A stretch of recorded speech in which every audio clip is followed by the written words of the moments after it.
దేవుడు ఏ పొలం అయితే ఇచ్చాడో, ఏ సంఘం అయితే ఇచ్చాడో ఆ సంఘానికి నువ్వు ప్రాముఖ్యత ఇచ్చుకో, అక్కడ విత్తుకో. సంఘాలు కావాలని ఏర్పరచిన దేవుడు చేసుకుంటాడు. ఎవరి పొలం వారే విత్తనాలు వేయాలి, ఎవరి పొలంలో వారే ఎదగాలి. దేవుడు వాడిని ఆశీర్వాదంగా దేవుడు మారుస్తాడు. కాపుదల, విత్తనం వేసి నీరు కాసి ఈ పాటర్ గారు వేసాడు అనుకోండి, ఈ కొబ్బరి చెట్టు కొంచెం వంకర ఎక్కువ అనమాట. ఏం చేస్తుందంటే ఈయన చిన్నప్పటి నుంచి సంరక్షించి పాట ఉపవాసం ఉండి సహకరించని చెప్తే కొంచెం ఎదిగిన తర్వాత కొంచెం వంకర వచ్చి ఈ చెట్టు ఇలా వంకరెట్టుకెళ్ళిపోయి కొబ్బరికాయలన్నీ ఆ దొడ్లో రాలుతాయంట.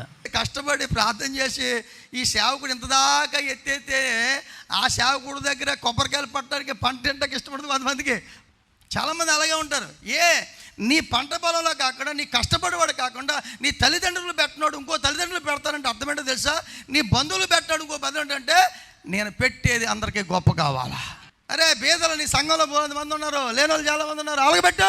ఎక్కడికో వెళ్ళి గొప్ప కాదు, నీ పక్కన ఉన్న నీ కుటుంబ సభ్యులు నువ్వు ఆశీర్వదించగలిగితే దేవుడు ఆశీర్వాదంగా దేవుడు మారుస్తారు.